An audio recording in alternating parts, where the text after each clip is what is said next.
আর এই 62টা পরিবারকে বলবো যে তোমরা নিজেদের আশেপাশ থেকে আরো পরিবার নিয়ে আসবে।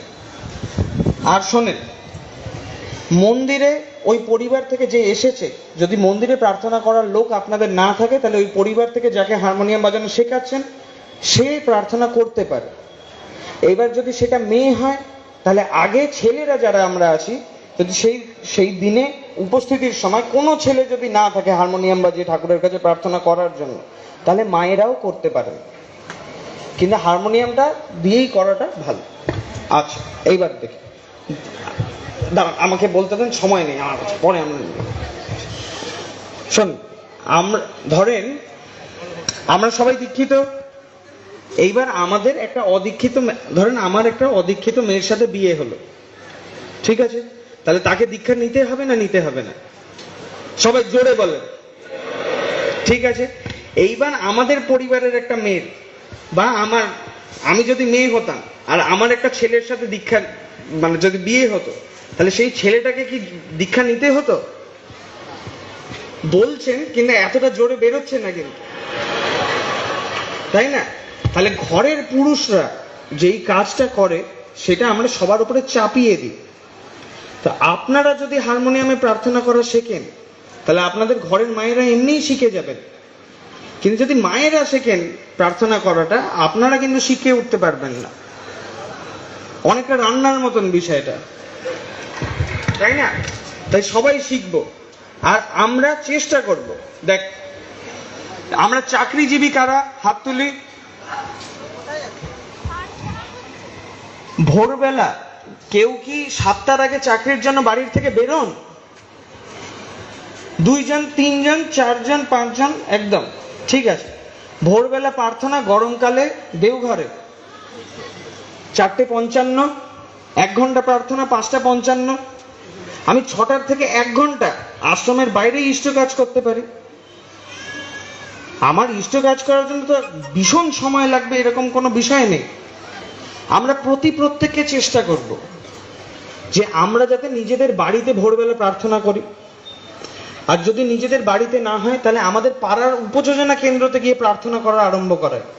প্রত্যেকটা উপযোজনা কেন্দ্রে যাতে ভোরের প্রার্থনাটা হয়। 31টা পরিবার আমরা উপযোজনা কেন্দ্রের জন্য সংগ্রহ করব, যারা গিয়ে উপযোজনা কেন্দ্রতে প্রার্থনা করবে ভোরবেলা। আপনারা যদি বলেন যে লোক সংগ্রহ হচ্ছে না, কি করে করব, তাহলে সর্বপ্রথমে নিজেকে ঘুম থেকে উঠে যেতে হবে। আমি ভোরবেলা প্রার্থনায় উঠি না, আমি ভীষণ আলসে। আমার বাবা এটা নিয়ে আমাকে কোনোদিন বকা দেন না। তিনি বিগত 25 বছর ধরে রোজ 2 বেলা করে প্রার্থনায় গিয়ে আমাকে দেখাচ্ছেন। তাই জন্য আমার না চাইতেও, যদি পারতাম আমি কোনোদিন যেতাম না, কিন্তু না চাইতেও আমার মনের মধ্যে এটা গেঁথে গেছে যে আমাকে একটা কালে যেতেই হবে প্রার্থনায়, আমি এটা থেকে পালাতে পারবো না। তাই আপনাদেরও এটা করা উচিত। আর আপনারা বিশ্বাস করুন, যদি 1 মাস রোজ মন্দিরে প্রার্থনায় চলে যেতে পারেন, আপনাদের পাড়ার উপযোজনা কেন্দ্রতে লোক আসবেই। কিন্তু আপনাকে এটা করে দেখাতে হবে।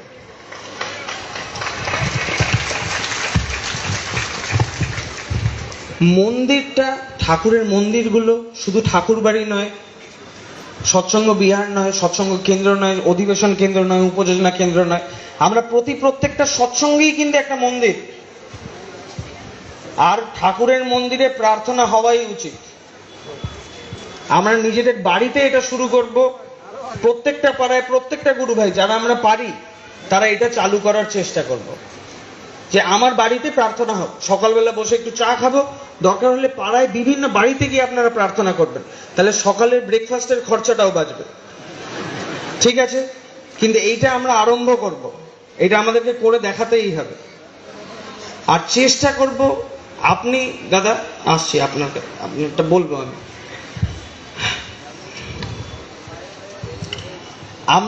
আমার একটা কথা আছে, অনেক গুরুজনেরা, আপনারা সবাই আমাকে অভিযোগ জানিয়েছেন, বা বিভিন্ন জায়গার থেকে আমি শুনি যে আজকাল যারা যুবক বৃন্দরা কাজ করছে তারা একটু উচ্ছৃঙ্খল, তাদের ভাষাটা খুব খারাপ। একদম, আমি এটা জানি, আমারও ভাষা ভীষণ খারাপ। কিন্তু ক্ষমা করবেন আমাদেরকে। আমি ছোট একটা গল্প বলতে চাই। একবার আমার তখন হয়তো তিন তিন সাড়ে তিন বছর বয়স হবে। আমি ছাদের মধ্যে খেলাধুলো করছিলাম। তো সেই দিনই কলকাতা থেকে ফিরে আসা হয়েছিল। তো এবার মা ঠাকুরদাদার জন্য দুটো বই নিয়ে এসেছে, আমাকে ধরে নিয়ে গেছে যে তোকে বইটা দিতে হবে। তো এইবার আমি ঠাকুরদা ঠাকুমার ঘরে বসেছিলেন, আমি ঠাকুরদাদাকে বইটা দিতে গিয়ে আমি খেলতে যাব বলে আমি প্রণাম করে বইটা এরকম ভাবে খাটের উপরে ছুঁড়ে দিয়েছি। আর এই ছুঁড়ে দেওয়ার জন্য মা রেগে গেল। ঠাকুরদা মাকে বললেন যে একদম কিছু করবে না। মা একদম আগে আগে করে বেরিয়ে এলেন। বেরিয়ে আমাকে আগে আধা ঘন্টা পেদানো হয়েছে, পেরিয়ে ঘরের মধ্যে বন্ধ করে রাখা হয়েছিল। তারপরে বাবা এসে নিচের থেকে যখন উঠেছেন বাবা, তারপরে রাত্রিবেলা আমাকে ছাড়িয়ে বার করা হয়েছে, না তো ওইখানেই বন্ধ করে রাখা হতো। বিষয়টা হচ্ছে, গুরুজনদের থেকে অনুশাসন পেতে আমাদের কোনো অসুবিধা নেই। আমার মা বাবা আমাকে যা বকা দিয়েছেন, আমার গুরুজনেরা যা বকা দিয়েছেন আমাকে, আমি আমার মায়ের কাছে প্রচুর মার খেয়েছি। আর আমার এটা ভীষণ ভালো লাগে। আমার ঠাকুমা এখন আমার বাবাকে বকাবকি করে, আমার কাকাদেরকে বকে, আমাদেরকে বকে। আর যদি ঠাকুমার কাছে আপনারা রোজ যান তাহলে আপনারাও বকা খাবেন। একদিন গেলে ঠাকুমা বকেন না। ঠাকুমার একটু হৃদ্যতা লাগে বকার জন্য, কিন্তু ঠাকুমা বকেন। আপনাদের ওইখানে যেই বাচ্চারা দুর্ব্যবহার করছে বা ভাষাটা ঠিক নেই, তাদেরকে আপনার ধমকাবেন, তাদেরকে ঠিক করার চেষ্টা করবেন। কিন্তু এইটাও আপনাদেরকে মাথায় রাখতে হবে যে অনুশাসনের সাথে কিন্তু ভালোবাসাটা দেওয়া প্রয়োজনীয়, না তো মানুষটা কিন্তু রোগ হয়ে যাবে। তাই নিজেরা বুঝে বিবেচনা করে আমাদের সবার কাজ ঠাকুরকে ধরে একটাই, যে আমরা যাতে নিজেকে তৈরি করতে পারি, আরো ভালো মানুষ তৈরি করতে পারি। তো এইটাই করার চেষ্টা করতে হবে।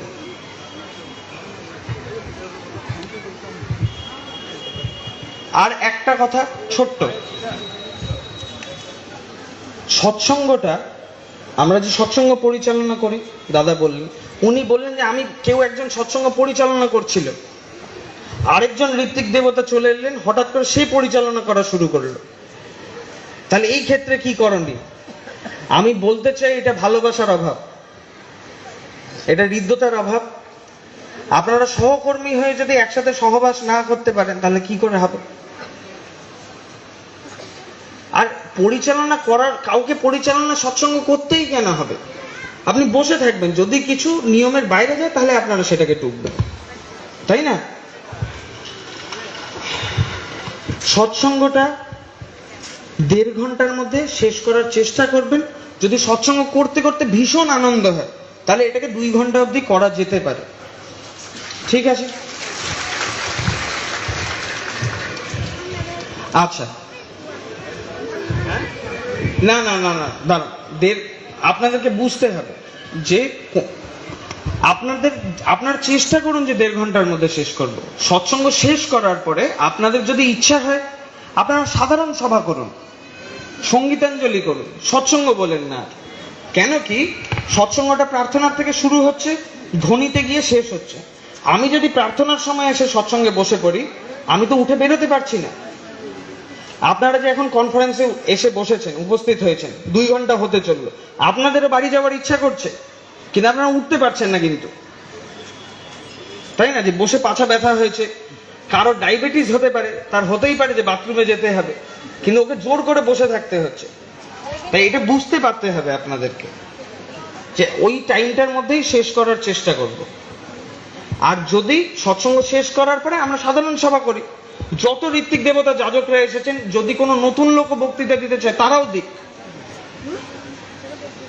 কিন্তু পরবর্তীকালের জন্য আমাকে এটা রেখে দিতে হবে না। বোঝাতে পারছি তো? চেষ্টাটা এটাই। আর যদি খুব সৎসঙ্গ করতে করতে আনন্দ হয় তাহলে 2 ঘন্টা ম্যাক্সিমাম।